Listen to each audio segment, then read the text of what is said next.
right, welcome everyone. My name's Ken Burdon. I'm a partner at Simpson Thacher in their retail funds group, which covers all retail funds, closed-end funds, and that's all we do. And it's a pleasure for me to moderate this panel called Real Assets, Real Income, Building Durable Portfolios with Gold, Infrastructure, and Real Estate. We've got an excellent discussion for you here today. I'll repeat John's reminder that we love audience participation, so we will have plenty of time to ask questions. Please don't be shy. So for our discussion today, we have Axel Merk from Merk Investments. We have Josh Duitz from Aberdeen, and we have Janus from Brookfield. So to kick us off, could you each introduce yourself, tell us, where your focus is for real assets, and describe how your closed-end funds implement these strategies? Yes, we'll start at the end with Axel. All right. Good morning. Yes, I'm Axel Merk, head of Merk Investments. We manage over $3 billion, mostly on the precious metal side these days. We became the advisor of ASA Gold and Precious Metals Limited in April 2019, had about $230 million in assets, and we've grown that fund to currently about $1 billion net of dividends and share buybacks. And yes, we implement a precious metals mining strategy, and we'll go into more detail later as to the unique aspects of that. Thank you. Good morning. Welcome. My name's Josh Duitz, and I work at Aberdeen. I manage the ASGI, which is the Aberdeen Infrastructure Income Fund. It's a closed-end fund that's been around for about 5 years. It's a traditional infrastructure fund, I like to say. We invest in core or core plus. We invest in transportation, so roads, ports, airports globally. We invest in midstream assets that have take-or-pay contracts. We invest in communications, such as towers, and we invest in utilities. And I've been managing infrastructure for about 17 years now, infrastructure funds for about 17 years, although ASGI is about 5 years old. And I would say this is probably the time I'm most excited ever to invest in infrastructure, as we're seeing a lot of structural shifts that are changing the global economy and where we use and utilize the infrastructure assets. Good morning, everyone. My name is Janus from Brookfield. I'm a PM on the RA fund.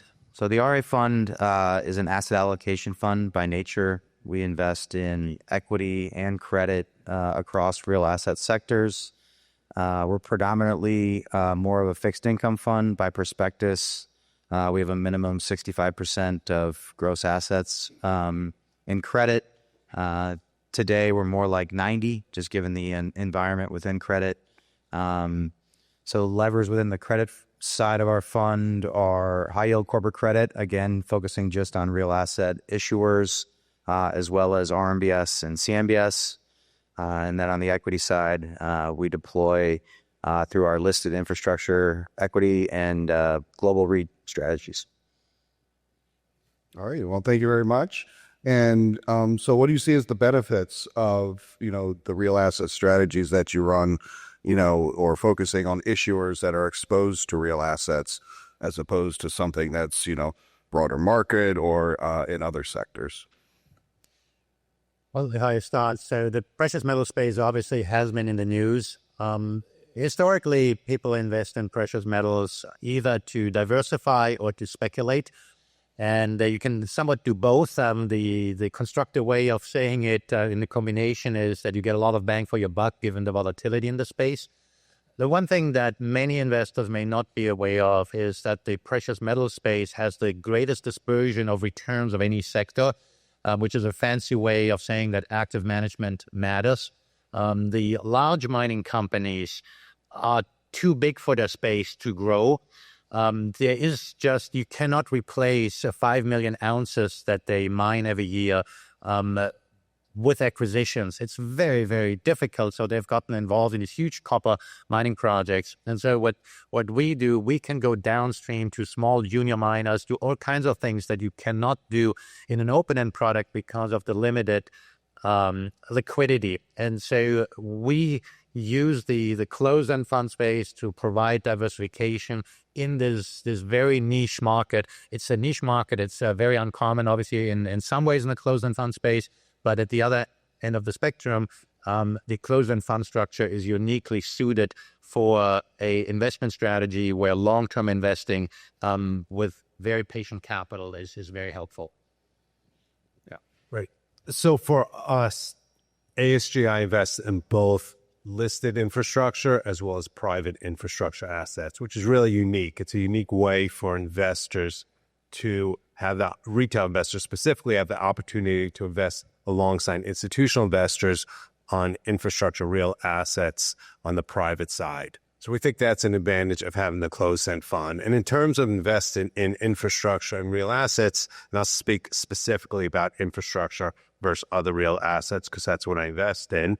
Right, there's several advantages that infrastructure stocks have the attributes of, such as there's inflation protection. These are long-lived assets. They're defensive assets. And when I say defensive, when we look at the EBITDA of infrastructure assets, if you look to the global financial crisis during 2008, even during 2008, the EBITDA was still growing because of that. These are essential services and monopolistic type assets.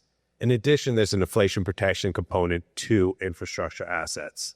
Now, we've talked about that. As I mentioned, I've been managing these assets for over 17 years. We've talked about inflation protection for many years, but we had no inflation. In 2022, the first time we did, in 2022, first time we saw inflation in years, infrastructure assets actually proved their worth, and they significantly outperformed the greater global equities markets. So those are some of the attributes of infrastructure and why we like it in the closed-end space. I would echo all of those comments on the infrastructure side.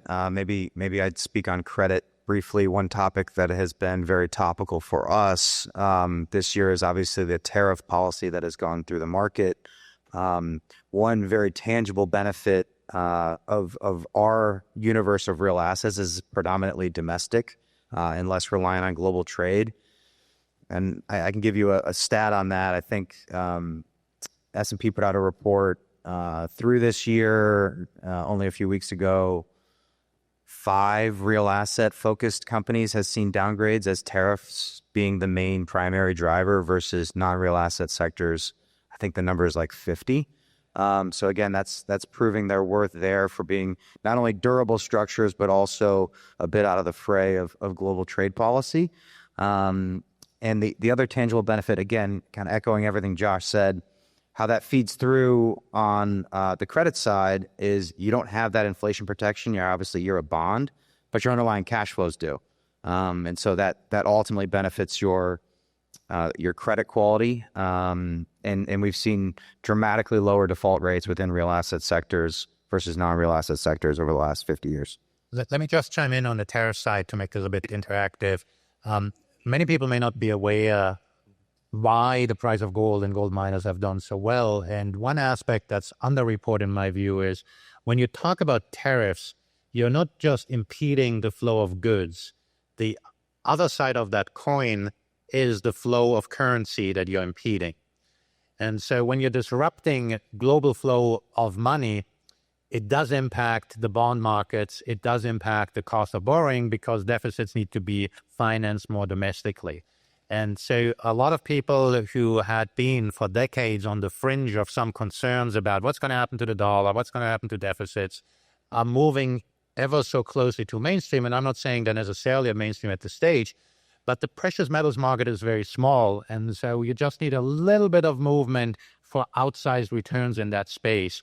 And I think the one thing that I think most people agree on, that neither the political left or right takes deficits all that seriously these days, other than in words. And so a lot of people are thinking about, well, if deficits need to be financed more domestically, if these costs of borrowing is higher, there's going to be more pressure on the Federal Reserve. And so all of that has been in the background driving some of that. So there's things happening on the fixed income side, but there are broader asset allocation questions. And Precious Metals Fund is being a key beneficiary of that trend. Very, very good insights. And so what So I think you all kind of touched on this, but since we're here to talk about closed-end funds, like what do you see as the benefit to the closed-end fund wrapper for running these types of strategies? Like as opposed to some other wrapper, whether it's like just a truly private fund, whether it's a mutual fund, and then like even within closed-end funds, if you see any benefit towards, as opposed to like the listed closed-end funds versus a tender offer fund versus an interval fund. Whoever would like to take that. Yeah, I can start. Sure. The way we always look at it is it allows you to make investments that you're not always so worried about liquidity, and typically that can bring higher returns. We implement that strategy through our partner manager, Oaktree Capital. They sub-advise the structured credit portion of our fund, and inside of that, we'll do a modest amount of commercial real estate loans. So again, the closed-end fund vehicle is a great vehicle to allow those investments to play out over time and not always be worried that you could potentially get called away from that trade. So for us, I would say the huge advantage of the closed-end fund is that it really, as I mentioned earlier, gives retail investors the opportunity to invest in private infrastructure assets. Listed infrastructure is one side of it, and the private side you don't have access to, and certainly not with the daily liquidity to that. And in an open-end fund structure, it doesn't really work because if you see inflows, it dilutes the private investments. If you see outflows, all of a sudden it makes it a much bigger part. In addition, I like the balance between both listed and the private side because immediately you can invest in the listed side. It's very liquid, so you get that infrastructure exposure immediately as we were building up that fund. So I think it's nice also to have both sides of it. Another thing that I think is an advantage of that we both have listed and private together, we really have a view into the listed market and private market and to see the valuation differences between the two. Historically, private infrastructure assets have traded at premiums to listed infrastructure assets, which to me makes no sense. You should be paying an illiquidity discount, not a premium to that. So being we invest in both, we actually look at the valuations of both the private and public infrastructure side, and we'll only invest if it's an opportunity we can't get on the public side or if it's trading below multiple on the public listed side. So to me, that's a huge advantage to have. And now to contrast it, you also mentioned a private fund. The problem with a private fund, if you're just going to invest in infrastructure assets, it takes a long time to build up that exposure. And if you look historically, listed infrastructure and private infrastructure have similar returns. So if you really want access to the infrastructure universe, it's actually great to invest in immediately, put your money to work in a closed-end fund like ASGI. So on the precious metals side, I mentioned these large companies have difficult time growing. Well, a small development or exploration company needs access to capital. And since Merk has managed ASA, we have employed a venture capital light strategy, which means we participate in funding rounds. We can invest across the capital structure. We mostly invest in equities, but you can get warrants and the like. Key is that you can participate or aim to participate in capturing value that goes beyond the beta, so to speak, based on the price of gold. And notably, an ETF cannot or has a very difficult time participating in these sort of rounds of capital. On the mutual fund side, they are somewhat restricted in how small they can go. Also, the mutual fund industry got burned. I mention mutual funds because that's where a lot of the precious metals funds are on the public side. They got burned during an extended bear market. They had to sell the liquid holdings, got stuck with the illiquid holdings. And the key difference, of course, to the private side is also access. Having a liquid product, you can trade in and out. Now, if you trade an illiquid portfolio with a liquid wrapper, odds are it will be trading at a discount. That's the nature of the structure. But it provides access to a venture capital light strategy to a range of investors that would otherwise not have access to that. Great. Thank you. And let's just keep the conversation there going about like risk profiles and managing risk. And how do you think about the risk and return profiles and managing the risk of a more illiquid private portfolio in these areas. Josh, I'll start this time. So risk is extremely important to us, right? And if you look at our fund, it's extremely diversified. We believe in diversification across investments, across sectors, across regions. Our biggest holdings are generally, we limit at 3% to allow that diversification. So no one single asset will blow off the fund. So we really think that's important, the continued diversification. When I look at risk in general for infrastructure, to me, there's two big risks. And that's one, on interest rates. And I don't mean interest rates going higher because there's an inflation protection component to it. So generally, interest rates are going higher. It's because inflation's higher. So if we saw real rates go higher, that would be a negative for infrastructure.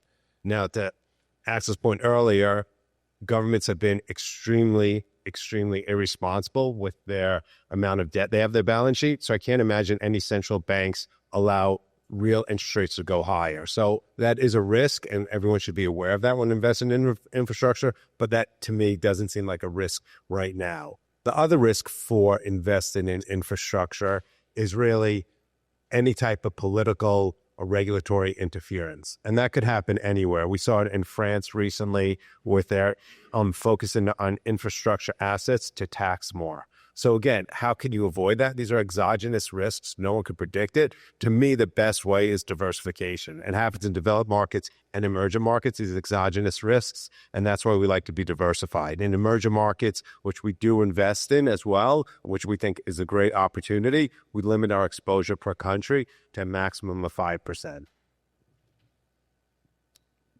Perhaps I'll take the leverage side of closed-end funds as part of the risk discussion. Again, as I mentioned, we are an asset allocation fund, and we will tilt the portfolio either higher equity or higher debt. We at all times prudently use leverage. Today, as I mentioned, our fund is roughly 90% credit. And our leverage is roughly 24% versus, your 40 Act limit of 33% of gross assets. But the way we think about that from a risk perspective is the overall vol of the fund of the different asset classes that we're in. And so as we pull back that credit allocation and move into equities, you'll see our leverage go down. We typically never want to be anywhere close to our max leverage because we view that as ultimate optionality in potential drawdowns, and we want capital available to us to take advantage of those opportunities. If I could just jump in for 1 second, because you did mention leverage, and I think that's an important point. ASGI, we actually don't use leverage, even though we're allowed to. And one of the reasons that we don't use leverage is because we look at who we think our investors are and what our investors have told us. Investors who are invested in infrastructure, they're a bit more defensive, and they like the fact that we pay a nice dividend as well. Being they're more defensive, and infrastructure more defensive category, we feel like if we add leverage to that, that increases the volatility of returns. It's great when the markets are going higher, but when the markets are going lower, it just exacerbates the decline of the NAV. So therefore, we actually don't use leverage in this fund, and it is, it's different than a debt fund, obviously, that these are equities as well as private infrastructure assets. And even though the underlying businesses are defensive, as we've talked about, there's still equities. So you are exposed to the equity markets, which move up and down. So that will happen with our fund as well. That makes two on this panel that don't use leverage for very different reasons. Here, the precious metal space is so astoundingly volatile that you don't want to add volatility on top of that. Just for those who don't follow that space too closely, we're up 135% year to date, which is, of course, great, but it also means that there's a downside risk when things aren't so great. And the area you're talking about risk is when things aren't so great, you mentioned it, higher real rates. Historically, if you think about this brick called gold, this barbaric relic, it competes with long-term cash, and so higher real rates can be a punishment. And you saw that in 2022 in the higher for longer environment.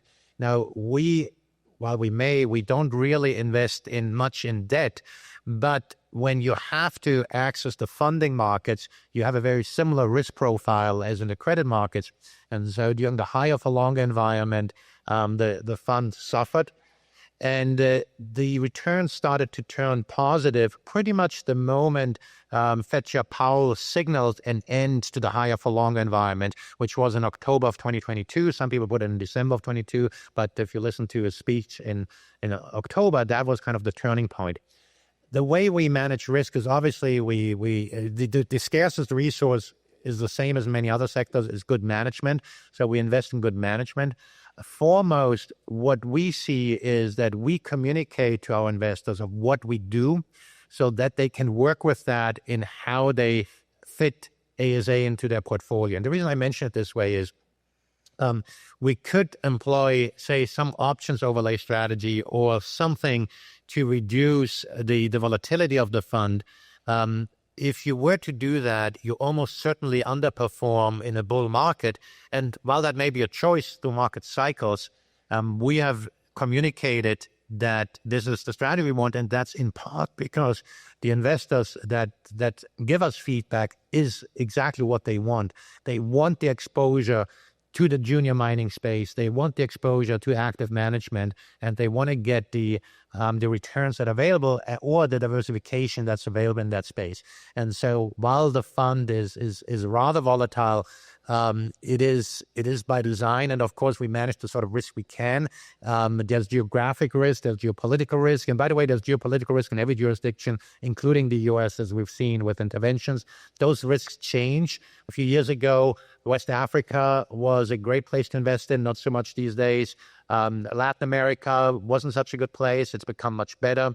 And so you diversify globally, but at the end of the day, this portfolio is quite volatile. Great. And so, Chris, you talked about debt and equity positions. How do you think about, what real assets you're going to invest in equity positions in versus what types of real assets you're going to invest in debt positions in? Yeah, for the most part, they're very similar companies, right? The one avenue on the credit side, actually, there's three avenues on the credit side that are unique to what we do on the equity side. On the equity side is very much listed infrastructure, probably very similar to Josh's fund, as well as a REIT strategy. On the corporate credit side, we broaden that aspect of real assets for what we do to include natural resource companies. Again, the concept there is the reserves in the ground or your collateral. But it always goes back to, from the credit side, real assets are a way to have more of a collateralized lending opportunity. These are real assets you're lending against. You're not lending against inventory or IP or goodwill, if you will, if you're investing in a brand. So it'll be like there's about 5 different investment teams that run those strategies. And so we sit on top and decide what the best next dollar of allocation will be. So a lot of times it is a risk reward evaluation, debt versus equity. We've been in an environment with elevated base rates here, where we could reduce the vol of the fund and still put up exactly the return we wanted to. And so we've taken that trade for the last few years. Obviously, rates are coming down, so that's becoming more interesting to lighten up that credit exposure and move more into an equity stance. And so it's really rel val within each one of those sleeves to decide. And then ultimately it's an overlay call on risk to move from credit to equity. We're somewhat flexible. We invest mostly in equity.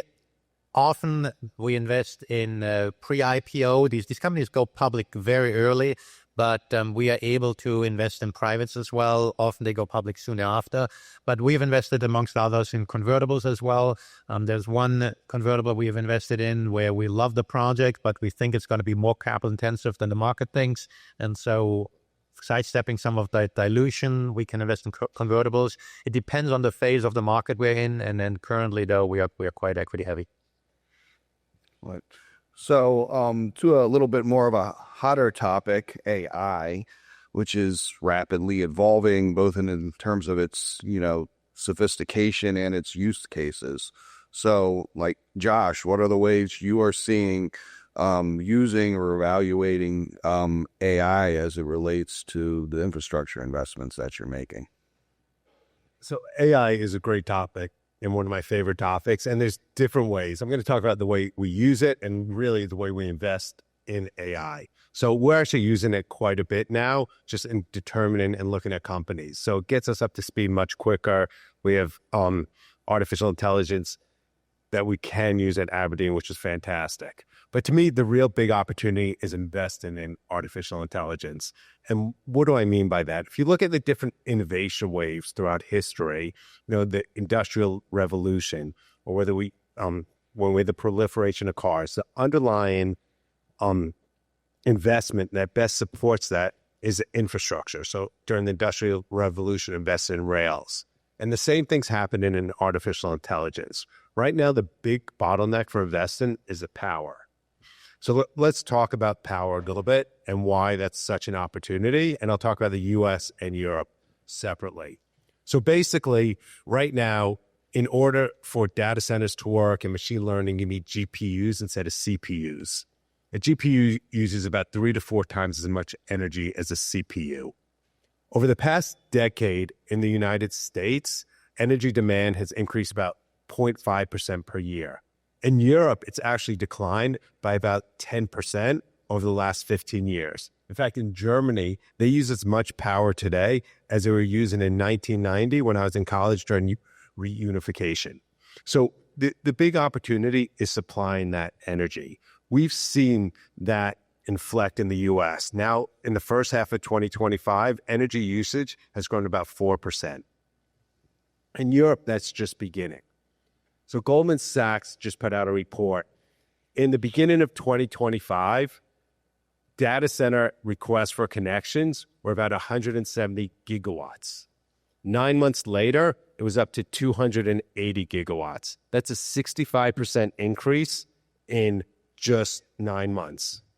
With that 280 gigawatts, that's about 90% of the total power usage today of the EU, 28 countries. Now, just because you request a data center connection, that doesn't mean that it's going to happen, and there's some double counting in there.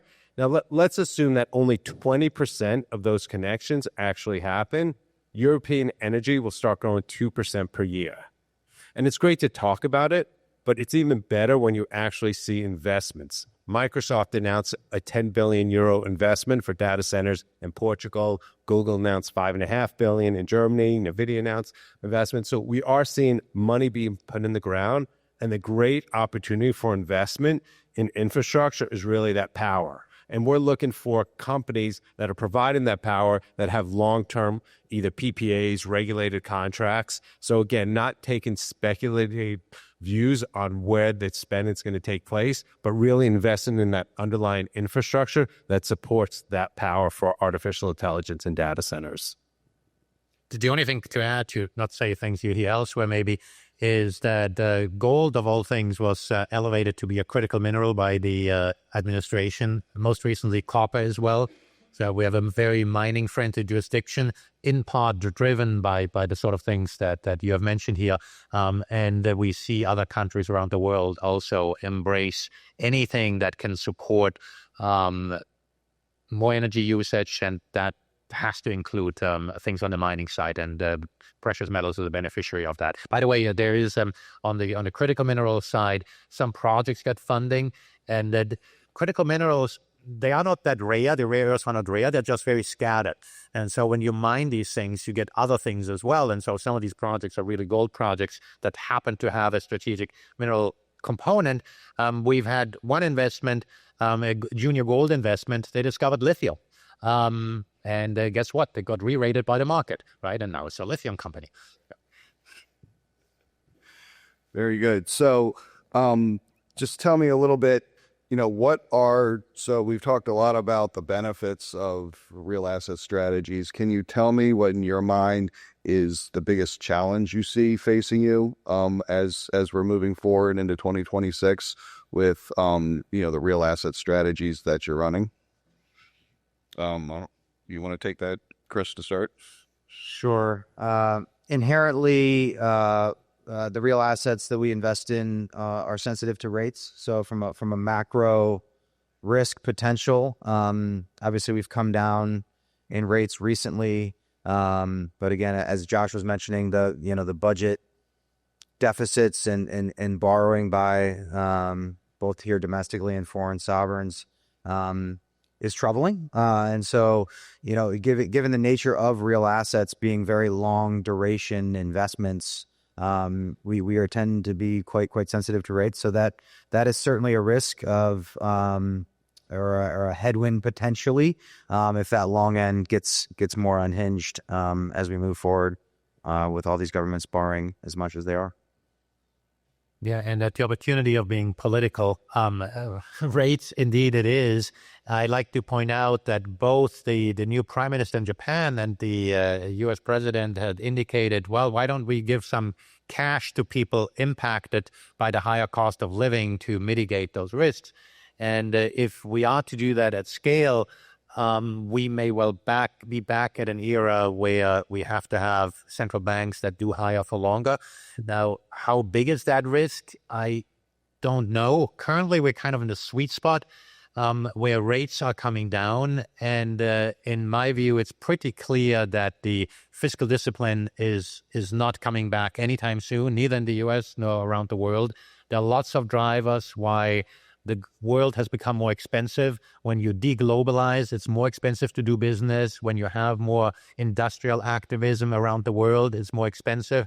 And so all of that suggests that money needs to be available. And ultimately, when it comes to any investment, it doesn't really matter what will happen. It matters what might happen. That's how people allocate capital. And so as long as people perceive that governments might not have their house in order, the precious metal space, as an example, might get some inflows.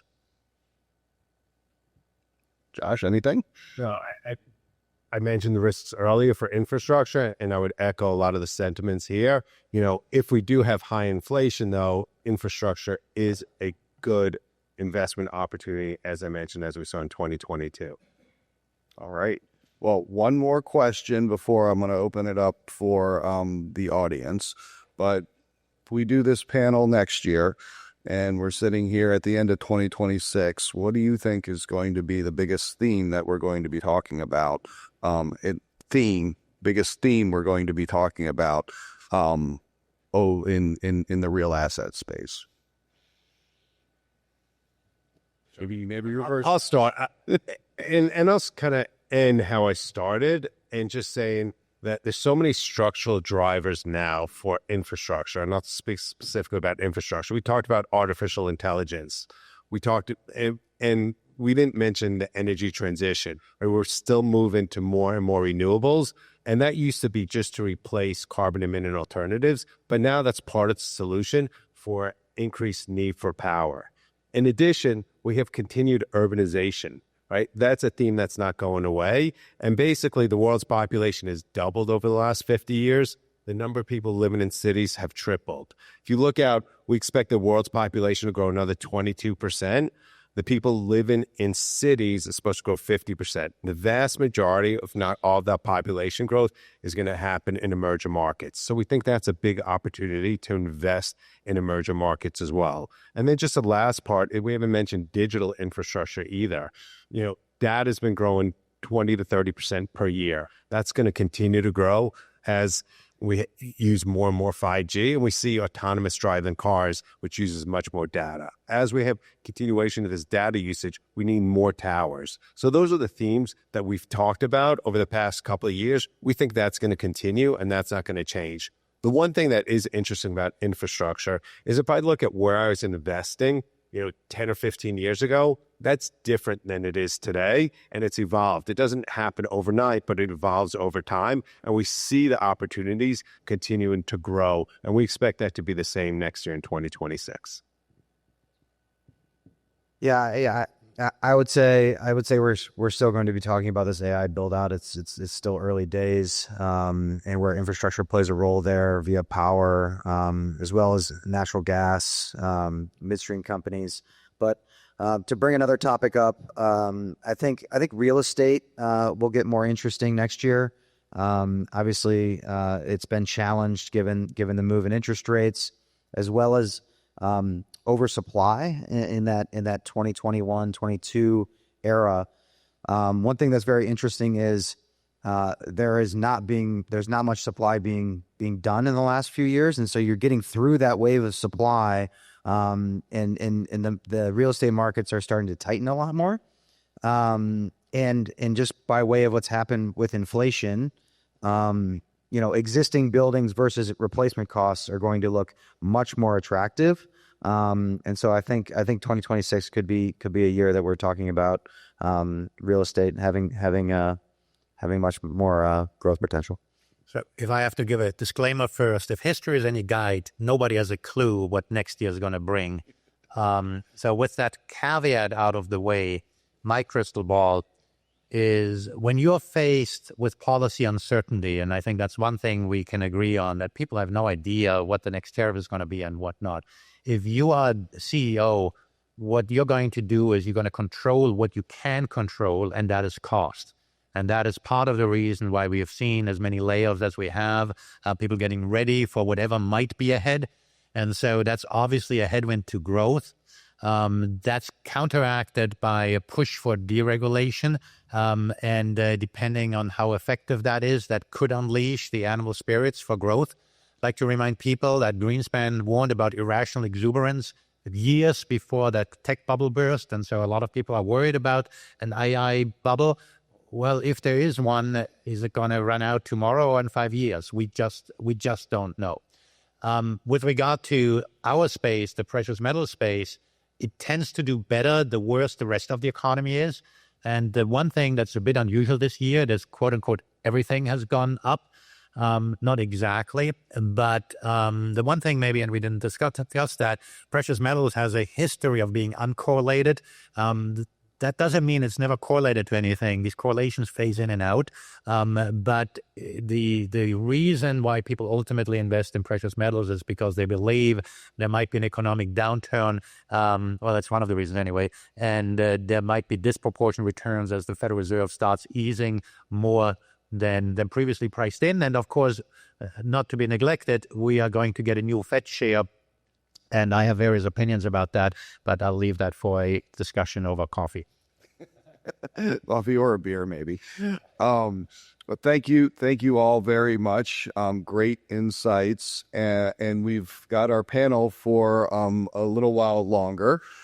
So if anyone has any questions for these folks with some excellent insights, now's the time to ask. Sir.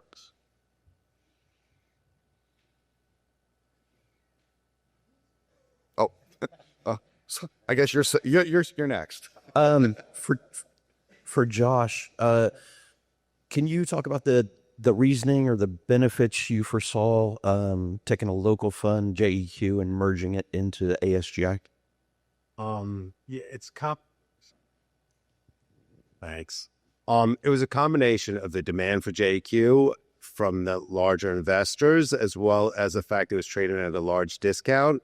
And it wasn't a very big fund. So part of the benefit of having it into a larger fund, fees could end up being lower ultimately, and you have more resources to manage a fund. So I think there are a lot of benefits for the JQ investors, and hopefully they'll see that over the next several years rather than being exposed to just a single country.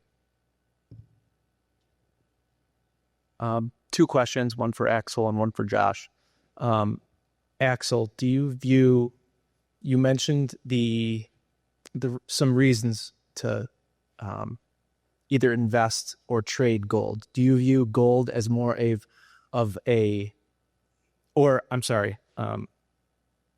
precious metals rather, as more of a pickup trade, or do you see sustainable investment going forward? And then Josh, you mentioned Europe being a place of investment.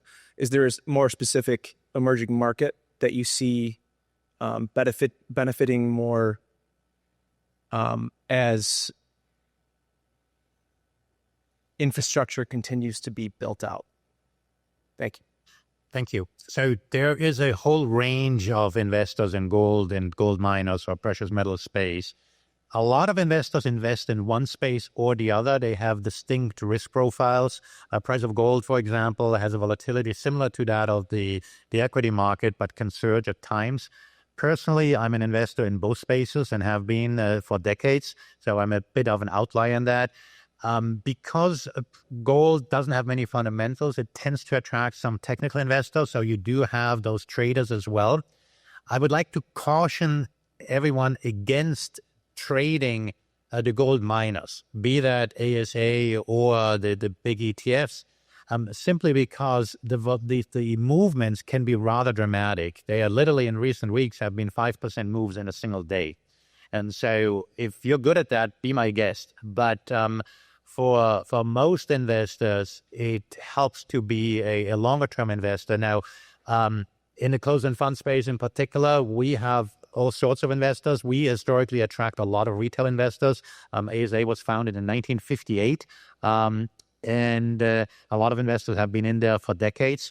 We have investment advisors that diversify, and we have investors trading the discount. And so there's a whole range of investors. On the closed-end fund space in particular, they tend to be a tad more medium to long term. If I look at our investor profile, we've had investors in there for many, many years. And then, of course, there are more opportunistic investors as well. Not sure whether I'm answering your question, but yeah. Great. So as I mentioned, in EM, we really like diversification. And I think there's different drivers in different countries. So for instance, in Brazil, they're auctioning off a lot of the private assets. They're auctioning off a lot of roads, for instance. So that's an opportunity within Brazil to buy a company that invests in roads. I talk about being a top-down, bottom-up investment. We've wanted to invest in Africa for years and years and years to try to capture some of that consumer wealth growth. We didn't see the opportunity until recently. We've recently, over the past several years, invested in 2 African tower companies, right? We understand the tower business in the U.S. and in Europe, so we understand what the tower business is, and the opportunity for growth there is tremendous as consumers can actually afford to buy a smartphone. So we're seeing a lot of growth on those African tower companies, and many of those contracts are in U.S. dollars. They're inflation protected to them. So that's an opportunity, and now we found companies to invest.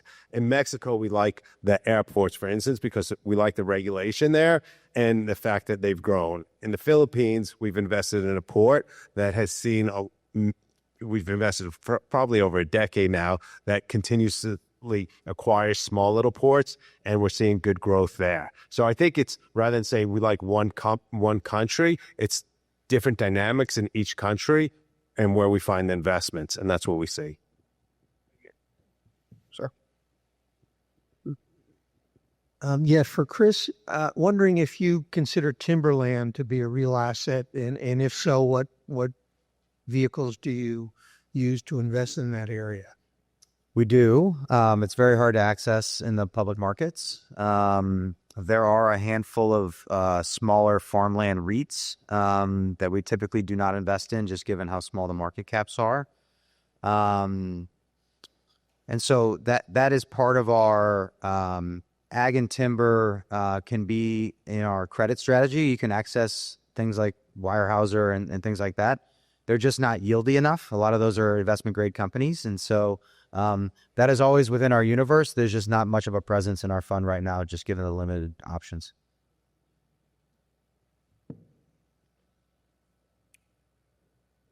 Anybody else?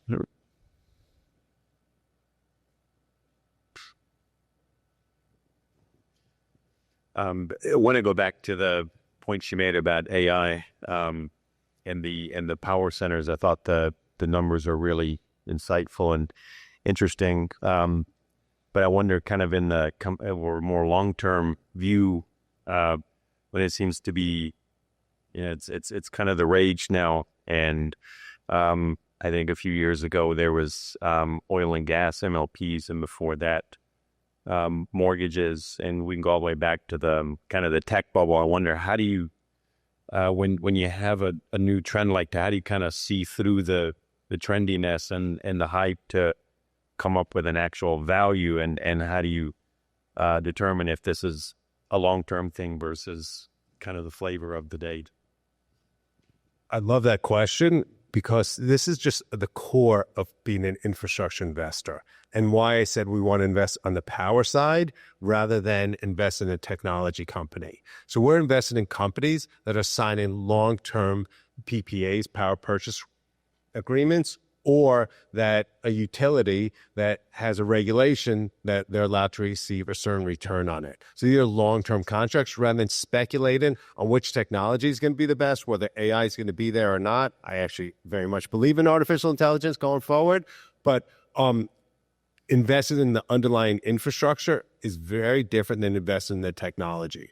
For instance, several years ago, investors used to ask me if I was going to invest in the battery networks for Tesla or other EVs. And I'm like, absolutely not, because the technology changes. I don't understand the contracts, how long it's going to be there. But here, we're invested in the utility. Utilities in the U.S. for many years, they talked about 5 to 7% growth. Now they've upped it to 6 to 8% growth on the high side of that because of the investments they're seeing from data centers. So again, these are long-term contracts. These are regulated, so they're going to get that return, whether that power is used or not. We think it will be used. So that's where the opportunity lies. Again, on the renewable side, I'm not interested in investing in an offshore wind company that doesn't have long-term contracts. In fact, offshore wind we don't love to begin with. But if we did, the only way we'd invest if it had a counterparty on the other side who we actually thought was investment grade, who was going to pay regardless of what happened. So that's a difference, and that's the beauty of investing in infrastructure. There's an intrinsic value to the assets you're investing in. Let me answer a related question you didn't ask. In a bull market, how do you discern the good from the bad investment? And in our space, it's really investing in proven management teams. That is the difficult part. In a bull market, everybody gets funding, but you want to be there not just in the current phase, you also want to be there the next time they need to access the funding rounds. And so you want to look also who else is providing funding, so that the next time around, if there is a bear market, funding will be available. And by the way, in 2022, when we had significant headwinds, the companies needed to go to the funding markets. The best ones were able to go to the market. Valuations were lower, but we were able to reposition the portfolio to benefit from the current phase in the growth. And the proof is in the pudding that the results show that reallocation made a lot of sense. And so in any sort of strategy that has a fundamental investment factor, I think that's a very important thing to consider. Just one other example. Yesterday I was speaking to the management of a company, and they were expanding their pipelines, and because of this need for increased energy infrastructure to satisfy the power demand. And I asked about the contracts on the other side, and they said that basically are only investing when they have 15-year contracts on the other side, right? Those are 15 years, right, to invest, and then invest in that 4 to 6 times EBITDA multiples. So they're seeing good opportunities, or I should say great opportunities to invest, have very sizable returns, better than the returns they've seen in the past with long-term contracts. And that's really the opportunity, the fact that there's long-term contracts underlying these investments. Great, thank you. Are there any other questions for our panel? All right. Hearing none, thank you very much. So wonderful insights. Thank you.